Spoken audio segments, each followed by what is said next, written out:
प्यारे बच्चों, स्वागत है आपका आज की ऑनलाइन कक्षा में। आज हम कक्षा 7 का 10वां अध्याय जीवों में श्वसन शुरू करेंगे। जब कभी आपके विद्यालय में खेलकूद प्रतियोगिता होती है और आप उसमें भाग लेते हैं तो एक लंबी दौड़ के बाद आप सभी हाँफने लग जाते हैं। कभी आपके दिमाग में ये सवाल आया है कि ये हाँफते क्यों हैं? व्यायाम करने के बाद या लंबी दौड़ के बाद हम हाँफते क्यों हैं? लेकिन इस सवाल के जवाब से पहले आप सबको यह पता होना चाहिए कि हम सांस क्यों ले रहे हैं। तो जैसे आप सभी को पता है, हमारा शरीर, मानव शरीर या पृथ्वी पर जितने भी जीव हैं उनमें से अधिकांश बहुकोशिक जीव हैं। वे सभी कोशिकाओं से मिलकर बने हुए हैं और हर एक कोशिका सबसे छोटी संरचनात्मक और क्रियात्मक इकाई है किसी भी जीव की। और जैसे हमारा शरीर अलग अलग कार्य संपादित करता है, ठीक उसी प्रकार कोशिका भी पोषण, परिवहन, उत्सर्जन, जनन, ये सभी कार्य करती है। अब जैसे हमें कोई भी कार्य करने के लिए भोजन की आवश्यकता होती है जिससे हमें ऊर्जा प्रदान होती है, ठीक उसी प्रकार कोशिका को भी ऊर्जा की आवश्यकता है अपने सभी कार्यों को संपादित करने के लिए। अब हमने यह तो समझ लिया, यह ऊर्जा हमें भोजन से मिल रही है। यह ऊर्जा हमारे भोजन में संचित रहती है और यह केवल श्वसन के समय ही निर्मुक्त हो पाती है। अब इसको समझने के लिए हमें श्वसन प्रक्रम को समझना पड़ेगा, मतलब हमारा सांस लेना। जब हम सांस लेते हैं तो हम वायु को अपने शरीर के अंदर लेते हैं अपने नाक के द्वारा, और उसके अंदर ऐसा नहीं है कि प्योर ऑक्सीजन ही होती है, उसके अंदर कार्बन डाइऑक्साइड की मात्रा भी होती है। लेकिन जो हम सांस अंदर लेते हैं उसके अंदर कार्बन डाइऑक्साइड की अपेक्षा ऑक्सीजन की मात्रा अधिक होती है, और यही ऑक्सीजन कोशिकीय स्तर पर भोजन के विखंडन में सहायक है। अब जैसे ही भोजन का विखंडन होगा ऑक्सीजन की उपस्थिति में, तो वहाँ से ऊर्जा निर्मुक्त होगी। तो इसको कोशिकीय स्तर पर जो श्वसन हो रहा है इसे कोशिकीय श्वसन कहा जाता है। और भोजन, हम जो कुछ भी खाते हैं वो अंततः हमारे शरीर के अंदर ग्लूकोज के रूप में संचित रहता है, और जब हमारे शरीर को आवश्यकता होती है ऊर्जा की, तब ऑक्सीजन की उपस्थिति में यह ग्लूकोज टूटता है और कार्बन डाइऑक्साइड, जल और ऊर्जा निर्मुक्त करता है। इस प्रकार के ग्लूकोज के विखंडन को, जो ऑक्सीजन की उपस्थिति में हो रहा है, वायवीय श्वसन कहते हैं।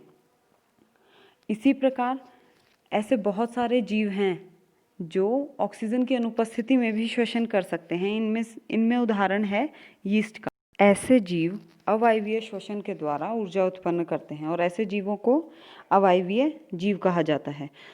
ग्लूकोज का विखंडन जब ऑक्सीजन की अनुपस्थिति में होगा तब उस स्थिति में कार्बन डाइऑक्साइड, जल और ऊर्जा नहीं बनेंगे। उस स्थिति में क्या होगा? ग्लूकोज अल्कोहल, कार्बन डाइऑक्साइड बनाएगा और साथ में ऊर्जा निर्मुक्त करेगा। तो ऐसे जीव भी जो ऑक्सीजन की अनुपस्थिति में श्वसन कर रहे हैं, वे भी अपने सभी कार्य संपादित करने के लिए ऊर्जा प्राप्त कर लेते हैं। अब आ गया तीसरे प्रकार का श्वसन, जहाँ पर ऑक्सीजन उपस्थित है लेकिन ऑक्सीजन बहुत ही सीमित मात्रा में उपस्थित है। और इस प्रकार का श्वसन होता है हमारी पेशीय कोशिकाओं में। जब हम बहुत अधिक व्यायाम कर लेते हैं, बहुत तेज़ी से दौड़ लेते हैं, कई घंटे टहलते हैं, या हम साइकिलिंग बहुत कर लेते हैं, तब ऐसे कार्यों में अधिक ऊर्जा की आवश्यकता होती है और यह ऊर्जा हमें बहुत जल्दी जल्दी चाहिए होती है। और हमारे शरीर के अंदर जो ऑक्सीजन की मात्रा है वो एक सीमित रहती है। तो इस कारण से क्या होता है, पेशीय कोशिकाओं में ग्लूकोज ऑक्सीजन की सीमित मात्रा में लैक्टिक अम्ल में बदल जाता है और साथ में ऊर्जा निर्मुक्त करता है। और जब अत्यधिक व्यायाम कर लिया जाता है तब हमारी मांसपेशियों में ऐंठन आ जाती है। अब यह किस कारण से हुआ है? क्योंकि ग्लूकोज ऑक्सीजन की सीमित मात्रा में विखंडित हुआ है और उसने लैक्टिक अम्ल बना दिया है, और यह लैक्टिक अम्ल मांसपेशियों में इकट्ठा होना शुरू हो जाता है, जिसके कारण ऐंठन होती है। गर्म पानी से नहाने से और मालिश करने से इस ऐंठन से हमें आराम मिल जाता है। तो इसका क्या कारण हो सकता है?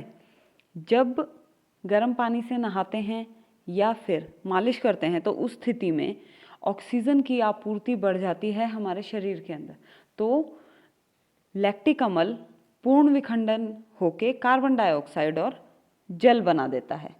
तो आज हमने सीखा कि ग्लूकोज 3 मार्गों से विखंडित हो सकता है। सबसे पहला, ऑक्सीजन के उपयोग के साथ पूर्ण विखंडन, जिसके अंदर कार्बन डाइऑक्साइड, जल और ऊर्जा बन रहे हैं। दूसरा, ऑक्सीजन की अनुपस्थिति में अवायवीय विखंडन, इसके अंदर ग्लूकोज अल्कोहल, कार्बन डाइऑक्साइड और ऊर्जा निर्मुक्त कर रहा है। और तीसरे प्रकार में, जहाँ पर ऑक्सीजन सीमित मात्रा में उपस्थित होती है, वहाँ पर ग्लूकोज लैक्टिक अम्ल और ऊर्जा उत्पन्न करता है। आशा करते हैं आपको आज का लेक्चर समझ में आया होगा। धन्यवाद।